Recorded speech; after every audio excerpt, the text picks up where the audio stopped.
The Jewish people complain in this week's Parsha, as they have so many times before, and they describe their situation without lechem, without mayim, without water, without bread. They scream, and it says, "Vatiksar nefesh ha'am baderech." Their spirit is cut short as they were en route to the Jewish promised land of Israel in the desert. Ki ein lechem ve'en mayim, they complain. There is no bread, there is no water. V'nafshenu katsa belechem haklokel. Our spirit is broken. We are frustrated. Our spirit is quashed because there is no bread and there is no water. And if we compare this particular vernacular that is used, kotzer ruach, nafshenu katsa, our spirit is broken. The Rashar here says, look back at the description of the Jewish people in the bowels of Egypt when they were enslaved and persecuted. They were incapable of listening to Moshe when he tried to encourage them that he, through the hands of HaKadosh Baruch Hu, God of course, would deliver them from the bowels of slavery in Egypt. Mikotzer ruach, they are incapable of listening, of subscribing to Moses' and to God's plan, mikotzer ruach, from a downtrodden spirit, a spirit that has been squashed from pain and anguish and slavery. And what exactly is the difference? The difference is that in Mitzrayim, when they were enslaved, they did feel downtrodden. They were persecuted by the Egyptians. And therefore, there is no consequence when they describe themselves as kotzer ruach, that they are just a broken spirit. The consequence is that God says, I will deliver you out of Mitzrayim. I will save you, and I will revive your spirit. I will give you a reason to live once again. But here in this week's Parsha, when they describe themselves as nafshenu katzah, vatiksar nefesh, that our spirit is broken, it is described as such because they say they do not have bread to eat. They do not have water to drink. Really? That's not true. The Be'er Mayim, the well of water, escorted them during their travels in the desert. They could drink whenever they want. The manna, the man miraculously fell from the heavens above. They had what to eat. They were provided with supplication by God consistently, miraculously.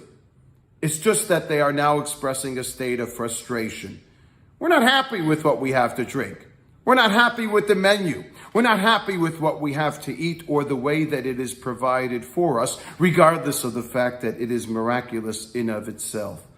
And here God says, that's not a reason to have a broken spirit. Oh no. Here HaKadosh Baruch Hu decides that they must be punished.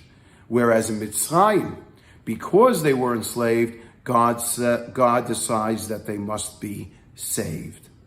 And what we learn from here is that there is no greater situation, no worse situation, I should say, that a person can find themselves in than being with broken spirit.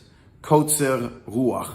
Not having a rhyme, not having a reason to live, not having a day to anticipate, not having a future to look forward to. That is the worst situation that a person can find themselves in. And unfortunately, when I look back and reflect on what happened to dear Gila, I'm frustrated by the fact that I could not completely appreciate or understand that she was experiencing a kotzer ruach, a broken spirit. There were days when she did not want to confront them. She didn't want to wake up in depression and anxiety and sadness and darkness, feeling that she was completely quashed, that there was no reason to live. And when I reflect back on it, I feel bad that I was not able to completely empathize and understand that kotzer ruach, that lack of spirit, and the broken desire that she experienced.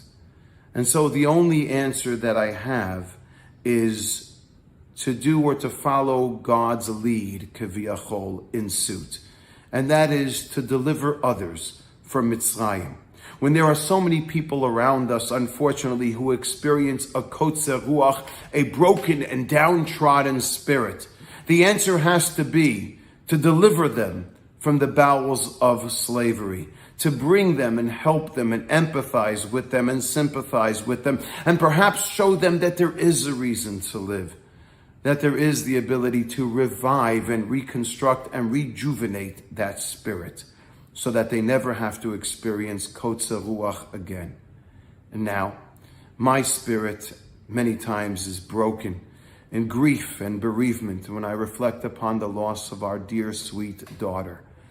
The only means of comfort is knowing that perhaps I could be more sensitive to the people around me who may be kiviyachol experiencing kotzer ruach, this broken spirit, nafshenu katsa, a lack of vision, a lack of foresight, a lack of desire. And hopefully, if we as a people can look around us and find those people, and we should never know from them, but they do exist, unfortunately. And if we could serve as a source of consolence, as a source of consoling, a source of comfort, a source of resilience and strength, and provide them with that vision once again, then we too will be successful in reconstructing that spirit, in giving them a reason to live once again. And Emir Hashem will be able to assist those who feel that they have no purpose with indeed embracing once again life and their future. This is something that's revealed in this week's Parsha. This is the Torah's way. This is the Jewish way. And this is the Gila way. Shabbat Shalom. Thank you once again for joining us.